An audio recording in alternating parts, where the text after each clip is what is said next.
Hello everybody, it is the 4th of March 2011. Welcome to today's silver log and some silver analysis. In this video, I'm going to start off by going over the data a little bit on the silver SLV US versus the non-US time frames. We'll move into the daily chart, look at today's rally, see how that shows on that chart, the quarterly chart, and a silver adjusted for inflation chart at the very end. So the plan that I wanted to do was to make a chart that would be like a daily double or something, if you will. And I know I can't use that word daily double. I think Jeopardy has it trademarked and such. But the idea is to make two candles per day. One of which would be from the US time frame, one would be from the non-US time frame. This is what we have up to about 11:30 this morning today, and it's just another way of looking at silver on a multiple time frame. But I noticed just on like a couple of weeks that the U.S. wasn't doing as well as the non-U.S. time frames, and at that time I didn't put much into it. So I got the data that I had from freestockcharts.com, and I noticed that the average update in the US was 0.06%, and the average update not in the US was 0.14%. So that was a little alarming that it was a significantly larger increase. That might not look like a big difference, but it sure as heck would be, as over 500 days anyway. And it worked out to 276 updays on the non-US time frame, and it worked out to 252 up days in the U.S. So I ended up getting the Yahoo Finance data, which goes all the way back to April 28th, 2006, when it opened. And I noticed that the average daily move in the U.S. was negative 0.04% during its entire run, which ultimately means it's down, and the up move 0.14%. It was definitely not what I expected to see. And is it manipulation? Most likely, but the way I look at it is if 10,000 people have seen my original video and this data is so easily accessible, whatever happens within it is going to come into play. But this is the chart that I made with which shows how it does in the U.S. time frame, how it does in the non-U.S. time frame, and how it was working out all together. So that's that. Thank you for commenting and for all that type of stuff, because this is getting exciting to be able to see all the changes come into play and just being able to be a part of this silver community like this. And today, the silver market has had another gain. It's over $35 per ounce in U.S. fiat currency. And if you're a Canadian like myself, it's you have to take $1 off the price these days. That's how much lower it happens to be, because the currency's got about a 3% difference, and 3% on about 35. That works out to about $1. So it's a little over 34 Canadian.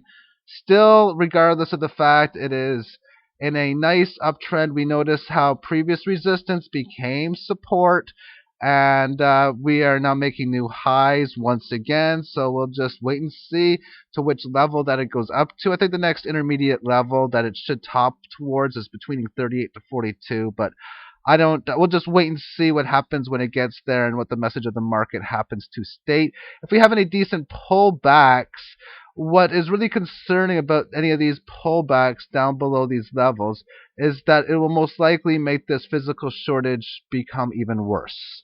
Now, because of the way the market makers move the price, and especially because they don't understand it exactly too much, then if it can go down because of how they move paper, and they want to for whatever reasons, because they're so big, they got all the money, or whatever the reasons happen to be, then the most likely situation is a major disconnect within the physical market.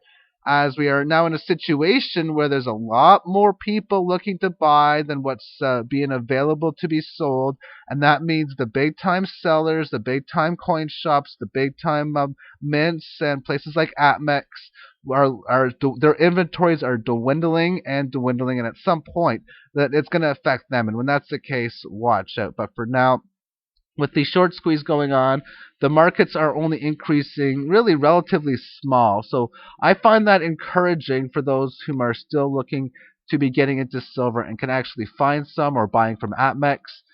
And yeah, so we'll move on now to the quarterly chart. All these updates for today, check out the blog after 4:30 p.m. Eastern Time. It should be up there. Some different charts, the intraday charts, and a small little write-up. It's Friday, so I'm only going to put a little bit for now, and then try to get some stuff up for the weekend. But I've said this before, I'm going to quickly say it again. This is the big resistance level showing that this move is a failed move. Failure meaning because it's not able to find resistance and stay below it. It found resistance, stayed below it here. It found resistance here, but it didn't stay below it. It's had a nice increase ever since. What the quarterly chart means is each one of these candles represents 3 months worth of data. This goes back to around 1975. So therefore, the next significant test is upwards to what this $50 high from 1980.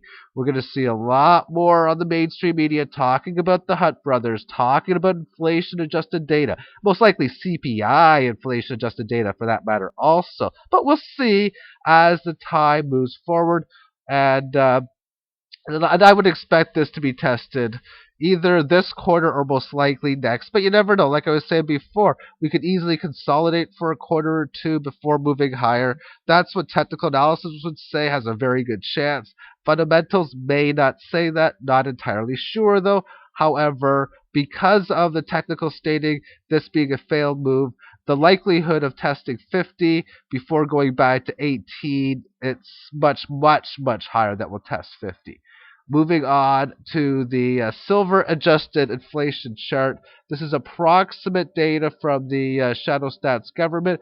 You can use CPI, but why? CPI doesn't track inflation for true real inflation. I guess they don't think food is what people need as a necessity or energy. I don't know, because from what I understand, that's not counted in their inflation. They have so many different advanced algorithmics and calculations that they use for it. So I got the approximate data from Shadow Stats government, and it's showing that the market's just breaking out. I don't like to buy markets when they're up too much.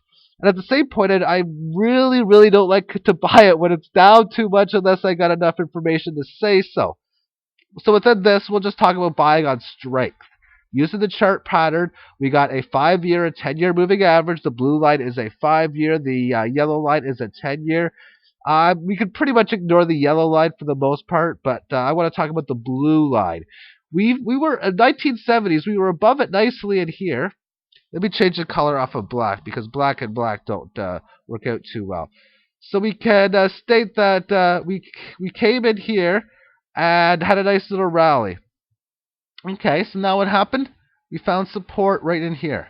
And it had a nice little boost to the upside, and really a massive boost to the upside, to say the least. We didn't find support here. That's the key. You have a nice move, you're supposed to find support here. That didn't happen. And it didn't even really pierce below it, because let's assume that you have a level of support at a certain line. Let's just say it's at 100 and it goes to 98. Well, that's pretty much close. But when you go from here down to here, that's not a pierce. That's a below this key moving average. And then it comes back, finds resistance at it, and starts to roll over. Hello, we're now in a bear market. Resistance, we're still in a bear market. Resistance, still in a bear market. Resistance, still bearish. We're still bearish here, but look at the difference here. Market's turning neutral because it's breaking below. The moving average is now rising. We have the first test of the moving average in here. Like I said, this was not a pierce below, but this last move in here, this was a pierce below. It went a little bit below it, came back, found resistance. This is where, if it were to pull back, the bearishness would continue. This would be a failed move, most likely a break below this line. But that didn't happen. Instead, it's telling us that the trend is reversing. We find support at this moving average, which was resistance. Build this resistance level, we break it, there we go bullish. So the buying period based on trying to time markets was right in here. And it still is a buying opportunity. Some people might want to use different strategies. Well, I want a little pullback back to a decent amount. And that's going to happen, but at what level? Will it happen now to go down like that? Maybe. Or will it be something like this, and there's your pullback there, and you're ultimately getting in at a higher price. It's really difficult to state where the tops and bottoms are going to be. I myself like to use Fibonacci, and myself short term, that 38, 40 area is just so tempting to sell a little bit and then buy cheaper. But there's two things stopping me, and really it all results to the current short squeeze. One, will it actually be resistance? Because if it isn't, I'm going to lose on the deal. And two, will I be able to buy back at a cheaper price? And that one seems very tough to do right now. So I'd like to thank you all for watching this video, commenting, rating, all of that excellent stuff going on to the blog. Commenting there also. You can comment on the blog, voting on the poll. There's a poll if you trust SLV. And thank you and take care. Bye-bye.